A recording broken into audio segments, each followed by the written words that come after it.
علیکم ورحمۃ اللہ وبرکاتہ۔ الحمد للہ وکفى وسلام علی عباده الذین اصطفى، اما بعد فاعوذ باللہ من الشیطان الرجیم، بسم اللہ الرحمن الرحیم۔ لقد جاءكم رسول من أنفسكم عزيز عليه ما عنتم حريص عليكم بالمؤمنين رؤوف رحيم، فإن تولوا فقل حسبي الله لا إله إلا هو عليه توكلت وهو رب العرش العظيم۔ صدق اللہ مولانا العظیم۔ بزرگان محترم اور برادران عزیز، آج سے ہم ایک نیا سلسلہ شروع کرنے جا رہے ہیں، اور وہ ہے رسول کریم صلی اللہ علیہ وسلم کی سیرت طیبہ اور آپ کی حیات مبارکہ کا بیان ہے۔ بعض دوستوں نے یہ خواہش ظاہر کی کہ رسول کریم صلی اللہ علیہ وسلم کی سیرت طیبہ کو سلسلہ وار اگر جمعے کے بیانات میں بیان کیا جائے تو اس سے ہمیں بڑا فائدہ ہوگا۔ تو انشاءاللہ کوشش یہ ہوگی کہ جمعے کے بیانات میں آپ کے سامنے سیرت طیبہ کا یہ سلسلہ شروع کیا جائے، اور آج اس سلسلے کا پہلا بیان ہے رسول کریم صلی اللہ علیہ وسلم کی سیرت طیبہ کا جاننا ہر مسلمان کے لیے کتنا ضروری ہے، اس بارے میں ہم سب کو یہ بات اچھی طرح ذہن نشین کر لینی چاہیے کہ ایک مسلمان کے لیے اپنی جان کا اور اپنے آپ کا جاننا اتنا ضروری نہیں جتنا محمد صلی اللہ علیہ وسلم کا جاننا ضروری ہے۔ آپ کی سیرت طیبہ کا جاننا ضروری ہے، آپ کی حیات مبارکہ کا جاننا ضروری ہے، اس لیے کہ ہمارا وجود ایمانی، جو ایمان ہمیں ملا ہے، یہ رسول کریم صلی اللہ علیہ وسلم کا محتاج ہے، ان کے طفیل ہمیں یہ ایمان ملا ہے۔ اگر ان سے مسلمان کا تعلق قطع ہو جائے، اللہ نہ کرے، تو ہمارا ایمان بھی باقی نہیں رہے گا۔ قرآن پاک میں اللہ تعالیٰ ارشاد فرماتے ہیں، فرمایا النبی اولا بالمؤمنین من انفسہم، نبی صلی اللہ علیہ وسلم مومنین کے حق میں ان کی جانوں سے بھی زیادہ قریب ہے۔ تو سیرت کا جاننا ہمارے لیے انتہائی ضروری ہے، اور اللہ تعالیٰ نے قرآن پاک میں بھی جا بجا انبیاء علیہ السلام کے واقعات کو ذکر فرمایا ہے۔ قرآن پاک میں تو بہت سی صورتیں ایسی ہیں جو انبیاء علیہ السلام کے نام پر ہیں۔ سورہ یونس ہے، سورہ ہود ہے، سورہ ابراہیم ہے، سورہ یوسف ہے، اور پھر اللہ تعالیٰ نے انبیاء علیہ السلام کے واقعات کو ذکر کرنے کے بعد اس کے فوائد بھی ذکر کیے ہیں۔ سورہ ہود میں اللہ تعالیٰ نے نوح علیہ السلام کا واقعہ ذکر کیا، حضرت ہود، حضرت صالح، حضرت لوط، حضرت شعیب، حضرت موسیٰ علیہ السلام کے واقعات اور حالات کو اللہ تعالیٰ نے ذکر فرمایا اس صورت میں، اور آخر میں فرمایا کہ سیرت کا فائدہ کیا ہوتا ہے، انبیاء علیہ السلام کی زندگیوں سے ہمیں کیا سبق ملتا ہے، کیا فائدہ ہمیں ملتا ہے۔ فرمایا وَكُلًّا نَقُصُّ عَلَيْكَ مِنْ أَنْبَاءِ الرُّسُلِ مَا نُثَبِّتُ بِهِ فُؤَادَكَ، ہم انبیاء علیہ السلام کے یہ واقعات آپ کو اس لیے بیان کرتے ہیں، اس کا فائدہ یہ تاکہ آپ کے دل کو مضبوط کر دے، اس سے قوت عطا کرے۔ ایک فائدہ وَجَاءَكَ فِي هَذِهِ الْحَقِّ، اور ان واقعات میں آپ کے پاس حق آ پہنچا۔ مسلمان کو حق ملتا ہے انبیاء علیہ السلام کی سیرت کو پڑھ کر، وَمَوْعِظَةٌ، اور نصیحت، وَذِكْرَى لِلْمُؤْمِنِينَ، اور یاد دہانی ہے ایمان والوں کے لیے۔ تو یہ فوائد ہے سیرت طیبہ کے جاننے کے کہ اس سے دل مضبوط ہوتا ہے۔ مسلمان سیرت کو پڑھ کر اس پر عمل کرتا ہے، اللہ تعالیٰ اس کے دل میں قوت عطا فرماتا ہے، اس کے لیے یاد دہانی ہوتی ہے، اس کے لیے نصیحت ہوتی ہے سیرت طیبہ میں۔ اور یہ امت تو اتنی خوش قسمت ہے کہ اس امت کے پاس اپنے نبی کی سیرت طیبہ پوری کی پوری موجود ہے۔ گزشتہ امتوں نے اپنے انبیاء کی تاریخ لکھی لیکن وہ ناتمام ہے۔ جو آسمانی کتابیں اللہ تعالیٰ نے ان کو عطا کی وہ محفوظ نہیں رہی، اور اس امت کی شان یہ ہے کہ قرآن بھی ہمارے پاس محفوظ ہے، حدیث بھی ہمارے پاس محفوظ ہے، سیرت طیبہ کو علماء نے جمع کیا ہے، لکھا ہے۔ آپ صلی اللہ علیہ وسلم کے ایک ایک قول کو، ایک ایک فعل کو، صرف آپ کی سیرت کو جمع نہیں کیا بلکہ سند کے ساتھ جمع کیا ہے۔ یہ کمال ہے اس امت کے علماء کا۔ آپ صلی اللہ علیہ وسلم کی سیرت میں سب سے پہلا جو باب ہے وہ آپ کے خاندان کا ہے۔ اللہ تعالیٰ نے آپ کو سب سے اونچے خاندان میں پیدا کیا ہے، سب سے اعلیٰ اور افضل خاندان میں پیدا فرمایا۔ حضرت انس رضی اللہ تعالی عنہ فرماتے ہیں، اللہ کے رسول صلی اللہ علیہ وسلم نے قرآن کریم کی یہ آیت کریمہ تلاوت فرمائی، فرمایا لَقَدْ جَاءَكُمْ رَسُولٌ مِّنْ أَنفُسِكُمْ، انفسکم کی جگہ انفسکم پڑھا، یہ ایک قرات ہے، اور اس کا معنی یہ ہے تمہارے پاس اللہ کے رسول آ گئے، من انفسکم، جو تم میں سب سے اعلیٰ، سب سے افضل اور نفیس خاندان سے ہے۔ اللہ تعالیٰ نے آپ کو بہت اونچے خاندان میں پیدا فرمایا۔ مسلم شریف کی روایت ہے، رسول کریم صلی اللہ علیہ وسلم فرماتے ہیں، ان اللہ اصطفیٰ کنانۃ من ولد اسماعیل، اللہ تعالیٰ نے اسماعیل علیہ السلام کی اولاد میں سے کنانہ کو منتخب کیا، واصطفیٰ قریشا من کنانہ، اور کنانہ میں سے قریش کو منتخب کیا، واصطفیٰ من قریش بنی ہاشم، اور قریش میں سے بنی ہاشم کو منتخب کیا، واصطفانی من بنی ہاشم، مجھے اللہ نے بنی ہاشم سے منتخب کیا ہے۔ آپ کا خاندان اعلیٰ، آپ کے اجداد اعلیٰ، آپ کے آباء و اجداد سب سے اعلیٰ، سب سے افضل۔ محمد صلی اللہ علیہ وسلم کا نسب، شجرہ نسب، وہ بھی محفوظ ہے۔ امام بخاری رحمۃ اللہ علیہ نے آپ کا شجرہ نسب بیان کیا ہے، اور وہ کیا ہے؟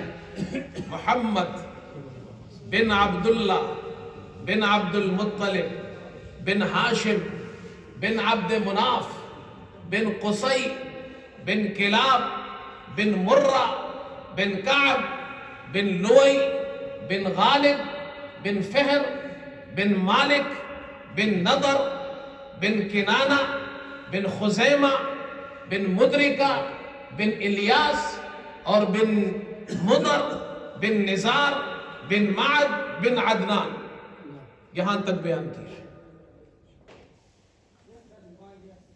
عدنان تک یہ جو نسب ہے رسول کریم صلی اللہ علیہ وسلم کا، اس پر تمام علماء انساب کا اتفاق ہے، جنہوں نے نسب بیان کیے سب کا اتفاق ہے، اور اس پر بھی سب کا اتفاق ہے کہ عدنان حضرت اسماعیل کی اولاد میں سے ہے، لیکن عدنان سے لے کر اسماعیل علیہ السلام تک نسب بیان کرنا بہت مشکل ہے، اس لیے کہ بعض علماء فرماتے ہیں کہ اس میں 30 نام ہیں، بعض فرماتے ہیں 40 ہیں، اور حضرت اسماعیل سے لے کر آدم علیہ السلام تک بیان کرنا تو اور زیادہ مشکل ہے. اسی لیے ایک روایت میں آتا ہے آپ صلی اللہ علیہ وسلم عدنان تک اپنا نسب بیان فرماتے تھے اور پھر فرماتے تھے کذب النسابون، نسب بیان کرنے والوں نے غلط بیانی کی ہے جو آگے بیان کرتے ہیں. کسی کو نہیں معلوم آگے کیا تعداد ہے ان کی، کیا نام ہے ان کے. قرآن پاک میں اللہ تعالیٰ نے ایک آیت میں ذکر فرمایا وَعَادًا وَثَمُودَ وَالَّذِينَ مِن بَعْدِهِمْ لَا يَعْلَمُهُمْ إِلَّا اللَّهُ.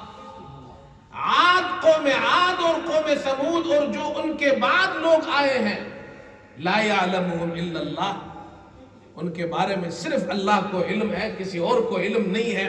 جب علم ہی نہیں ہے تو پھر نسب کیسے بیان کیا جا سکتا ہے حضرت آدم تک. امام مالک رحمت اللہ علیہ سے کسی نے پوچھا ایک شخص اپنا نسب حضرت آدم تک بیان کرتا ہے، آپ نے فرمایا کس نے خبر دی ہے اسے؟ ملا علی قاری رحمت اللہ علیہ فرماتے لا یجوز حفظ الانساب بعد عدنان، عدنان کے بعد حفظ نسب یہ جائز ہی نہیں ہے. سمپل سی بات ہے، اگر ایک شخص کسی کو کہتا ہے فلاں شخص تمہارا دادا ہے، تمہارا پردادا ہے، اور وہ اس کا دادا اور پردادا نہ ہو تو یہ اس شخص کی توہین ہے، وہ اس سے خوش نہیں ہوگا. اسی طرح اگر کوئی شخص رسول کریم صلی اللہ علیہ وسلم کے بارے میں کہتا ہے کہ وہ ان کے دادا ہے، پردادا ہے، اور وہ نہیں ہے تو یہ جھوٹ ہوگا، یہ گناہ ہے.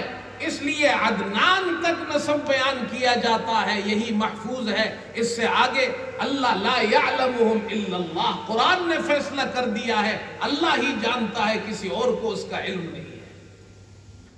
یہ آپ کا نسب ہے، اعلیٰ خاندان میں اللہ نے پیدا کیا. اور آپ کی والدہ ماجدہ حضرت آمنہ بھی بہت اونچی خاندان سے تھی.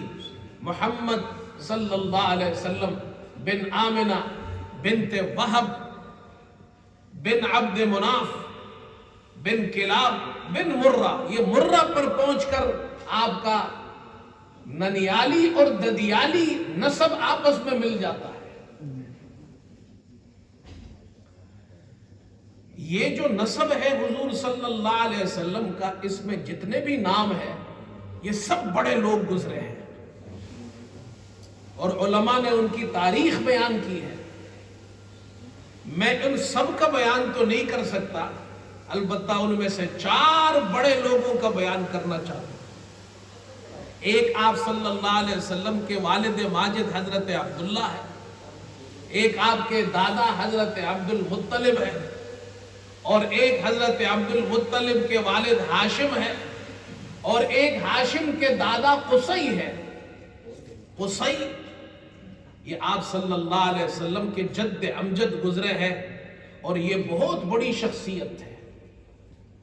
قصی ان کو مجمع کہتے تھے لوگ، مجمع کے معنی ہے جمع کرنے والے.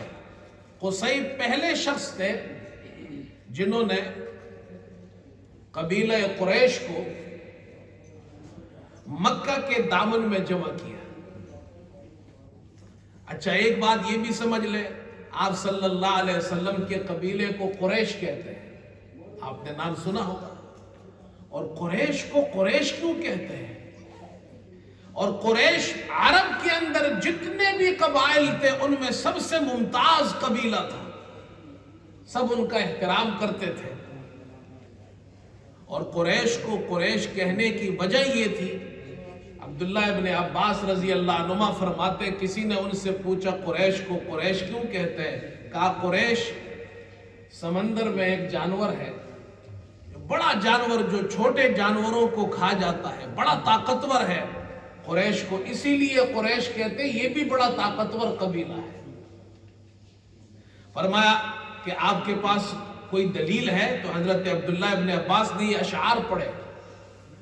فرمایا کہ وَقُرَيْشٌ هِيَ الَّتِي تَسْكُنُ الْبَحْرَ بِهَا سُمِّيَتْ قُرَيْشٌ قُرَيْشًا تأكل الغث والسمين ولا تترك لذي الجناحين ريشا هكذا في البلاد حي قريش يأكلون البلاد أكلا كميشا.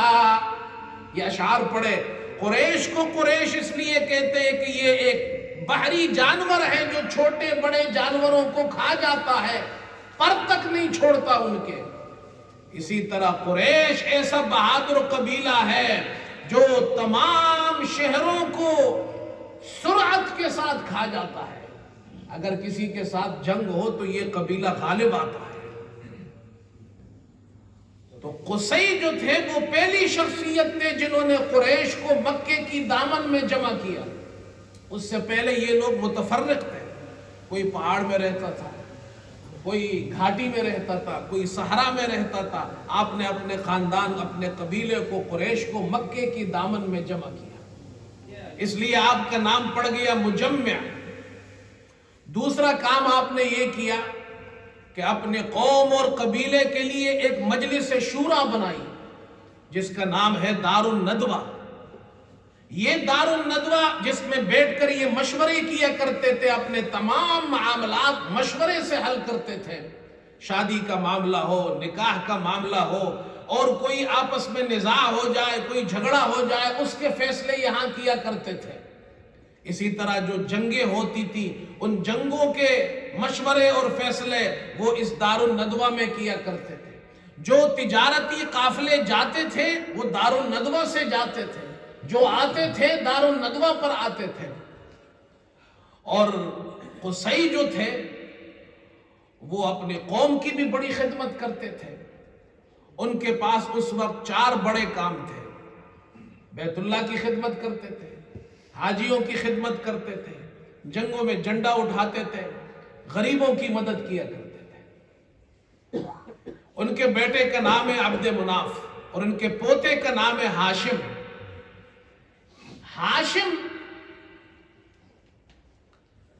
ہاشم کا اصل نام ہے عمر، اور ہاشم کو ہاشم اس لیے کہتے ہیں کہ حشم عربی زبان میں چورا کرنے کو کہتے ہیں.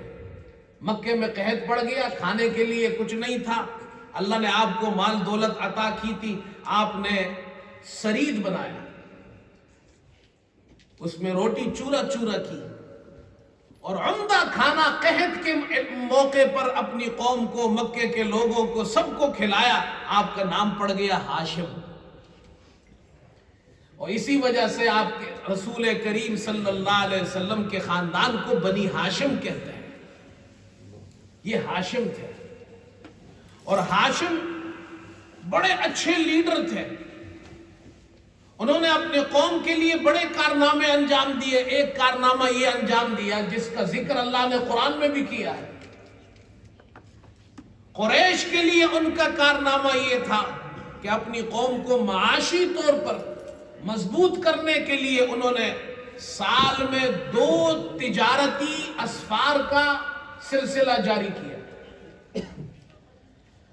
ایک سفر ان کا تجارتی سفر ہوتا تھا شام کی طرف گرمیوں میں اور یمن کی طرف سردیوں میں. شام کے علاقے میں قیصر روم کی حکومت تھی اور ادھر یمن کے اندر نجاشی کی حکومت تھی.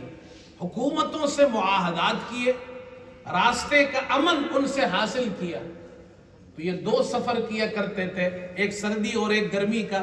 اللہ نے قرآن پاک میں ہاشم کے وہ جو دستور انہوں نے جاری کیا تھا اس کو قرآن میں ذکر کیا ہے. سورہ قریش اس سورت کا نام ہے. فرمایا لِإِيلَافِ قُرَيْشٍ إِيلَافِهِمْ رِحْلَةَ الشِّتَاءِ وَالصَّيْفِ. قریش 2 سفروں کے، سردی اور گرمی کے سفر کے عادی ہو گئے، مانوس ہو گئے. یہ اللہ نے ان پر انعام کیا. ہاشم نے قیصر روم سے بھی معاہدہ کیا، نجاشی سے بھی کیا، راستے کا امن حاصل کیا. یہ بڑے بڑے تجارتی اسفار ہوتے تھے. اللہ تعالیٰ فرماتے میں نے تم پر اتنا احسان کیا ہے، اس احسان کا بدلہ یہ فَلْيَعْبُدُوا رَبَّ هَذَا الْبَيْتِ، اس گھر والے، اس بیت اللہ کا جو رب ہے اس کی عبادت کرو. پھر ہاشم کے بیٹے ہیں عبد المطلب، جو آپ صلی اللہ علیہ وسلم کے جد امجد ہیں، اور عبد المطلب کا نام ہے شیبہ۔ شیبہ، شیبۃ الرأس، عربی زبان میں کہتے ہیں سر کے سفید بالوں کو، سر میں جو سفیدی آ جائے۔ شیبہ نام اس لیے تھا کہ یہ جب آپ پیدا ہوئے تو آپ کی پیدائش کے بعد اسی وقت آپ کے سر میں ایک بال سفید تھا، نام پڑ گیا شیبہ۔ آپ کو عبد المطلب کہتے ہیں، اور عبد المطلب اس لیے کہتے ہیں، مطلب آپ کے چچا کا نام ہے، معنی ہے مطلب کا غلام۔ اس کی وجہ یہ ہے کہ آپ کے والد کا انتقال ہوا ہاشم کا، تو آپ اپنی والدہ کے ساتھ مدینہ منورہ میں تھے، اور جب آپ کچھ بڑے ہوئے تو مکہ سے آپ کے چچا مطلب آپ کو لینے آئے، اونٹ پر سوار کر کے جب مکہ پہنچے تو مکہ کے لوگوں نے دیکھا تو وہ سمجھے کہ یہ آپ کا غلام ہے، تو انہوں نے کہا عبد المطلب، تو نام پڑ گیا آپ کا عبد المطلب۔ اور آپ کو اللہ تعالیٰ نے بہت زیادہ حکمت عطا کی تھی، آپ بہت اچھے لیڈر تھے، آپ لوگوں کو اچھے اخلاق سکھاتے تھے۔ آپ ہی وہی شخصیت ہے جو لوگوں سے کہتے تھے بیت اللہ کا برہنہ طواف مت کرو، زنا مت کرو، شراب مت پیو، بچیوں کو زندہ درگور مت کرو۔ یہی باتیں آپ صلی اللہ علیہ وسلم نے آ کر اسلام کے ذریعے مسلمانوں کو سمجھائی ہے۔ عبد المطلب کا ایک اور بڑا کارنامہ کیا ہے؟ یہ جو زمزم کا کنواں ہے یہ غائب ہو گیا تھا، اس لیے کہ حضرت اسماعیل علیہ السلام کی جو اولاد مکے میں رہتی تھی بنی اسماعیل، اور ایک قبیلہ تھا بنو جرہم، ان دونوں قبیلوں میں آپس میں لڑائیاں ہوتی تھی، تو بنو جرہم پر بنو اسماعیل جب غالب آ گئے تو بنو جرہم نے مکہ سے نکلتے وقت زمزم کا جو کنواں تھا اس کو بند کر دیا، غائب کر دیا۔ زمانہ گزر گیا، کسی کو پتہ ہی نہیں۔ ایک دن حضرت عبد المطلب فرماتے ہیں میں حتیم میں سویا ہوا تھا، میں نے خواب دیکھا ایک شخص مجھ سے کہہ رہا ہے احفر برہ، برہ کو کھودو۔ میں نے کہا برہ کیا ہے؟ تو وہ شخص چلا گیا۔ پھر خواب دیکھا، کہنے والا کہتا ہے مظنونہ کو کھودو۔ کہا یہ کیا ہے؟ تو وہ بھی چلا گیا۔ پھر خواب دیکھا، کہنے والا کہہ رہا ہے زمزم کو کھودو۔ تو آپ نے پوچھا زمزم کیا ہے؟ تو انہوں نے کہا کہ زمزم ایسا پانی ہے جو ٹوٹتا نہیں ہے، کم نہیں ہوتا، بہت سے حاجیوں کے لیے کافی ہے۔ اور علامات بتائی، فلاں جگہ اس کی علامات یہ ہے۔ آپ بیدار ہوئے، اپنے بیٹے حارث کو، اس وقت آپ کا ایک ہی بیٹا تھا حارث، اس کو لے کر گئے، وہاں کھودنا شروع کیا۔ تیسرے دن وہاں پانی نمودار ہوا، آپ نے حوض بنا دیے اس کے، اور یہ دعا کی اے اللہ میں اس زمزم کو غسل کے لیے اس کی اجازت نہیں دیتا ہوں، پینے کے لیے اس کی اجازت دیتا ہوں۔ اور وہ پانی آج تک چل رہا ہے، زمزم کا پانی۔ آپ کے ایک بیٹا تھا حارث، آپ نے اللہ تعالیٰ سے دعا کی اور نظر مانی، اے اللہ مجھے 10 بیٹے عطا کر، اور اگر تو نے مجھے 10 بیٹے عطا کیے تو ان میں سے ایک بیٹا تیرے نام پہ ذبح کر دوں گا۔ اللہ تعالیٰ نے 10 بیٹے عطا کیے، اور خواب دیکھا کوئی شخص کہہ رہا ہے اپنی نظر پوری کرو عبد المطلب، ان کو یاد آ گیا، قرعہ ڈالا ان بیٹوں کے درمیان، قرعہ حضرت عبداللہ کا نکلا جو رسول کریم صلی اللہ علیہ وسلم کے والد ماجد ہیں۔ پھر ڈالا، پھر ان کے نام پر، پھر ڈالا، پھر ان کے نام پر، ان کو لے کر ذبح کرنے نکلے تو جو بہنیں تھی وہ رو پڑی، کہا ابا جان ان کو ذبح مت کیجیے، ہمارا پیارا بھائی ہے، آپ ان کی جگہ 10 اونٹ، جو اس زمانے میں ایک شخص کی دیت ہوتی تھی، 10 اونٹ اور عبداللہ کے درمیان قرعہ ڈال کر دیکھیے، اگر 10 اونٹوں کا قرعہ نکل آئے تو وہ 10 اونٹ نظر کر دیجیے۔ انہوں نے 10 اونٹ اور عبداللہ کے درمیان قرعہ ڈالا، پھر عبداللہ کا نکلا، پھر 10 اونٹ اور ملائے، پھر عبداللہ کا نکلا۔ وہ اونٹ بڑھاتے جاتے تھے، 10 قرہ عبداللہ ہی کا نکلتا تھا، یہاں تک کہ اونٹ 100 ہو گئے۔ 100 اونٹ اور عبداللہ کا قرہ ڈالا تو 100 اونٹوں کا نکل آیا۔ پھر 100 اونٹ انہوں نے نظر کیے، یہیں سے ایک آدمی کی دیت 100 اونٹ شروع ہوئی۔ یہ عبد المطلب نے شروع کی تھی، اور اسلام میں بھی آپ صلی اللہ علیہ وسلم نے اس کو قائم رکھا ہے۔ بیٹے کے جب نظر سے فارغ ہوئے تو ان کی شادی کی فکر ہوئی۔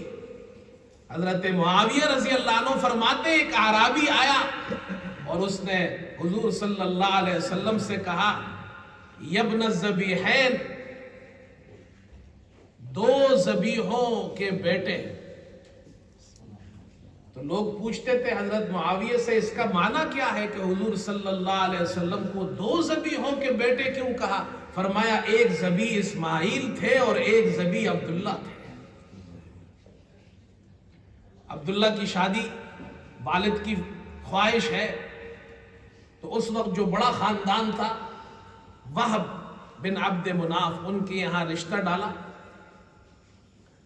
حضرت آمنہ سے شادی ہوئی، اور یہ ہاشم اللہ تعالیٰ نے ان کو جمال اور کمال سے نوازا تھا۔ مورخین نے لکھا ہے بہت سے خاندان یہ خواہش کرتے تھے کہ ہم عبداللہ سے شادی کریں، اس لیے اور اس زمانے کے جو یہود تھے خاص طور پر ان کی خواتین، انہوں نے اپنی کتابوں میں وہ علامات پڑھ رکھی تھی جو حضرت عبداللہ کی پیشانی میں وہ نور چمکتا تھا۔ شادی حضرت آمنہ سے ہوئی، اور یہ تجارتی سفر میں گئے ہوئے تھے شام کی طرف، واپس آئے اور مدینے میں بیمار ہو گئے۔ قافلہ مکہ آیا، عبد المطلب نے پوچھا بیٹا کہاں ہے؟ کہا بیمار ہے مدینے میں۔ حارث کو بھیجا، جب وہاں پہنچے تو انتقال ہو گیا اور مدینے میں مدفون ہے۔ آپ صلی اللہ علیہ وسلم کے والد ماجد عبداللہ مدینے میں مدفون ہے، اور جب آپ کا انتقال ہوا اس وقت رسول کریم صلی اللہ علیہ وسلم بطن مادر میں تھے، آپ پیدا نہیں ہوئے۔ جب آپ پیدا ہوئے تو یتیم پیدا ہوئے۔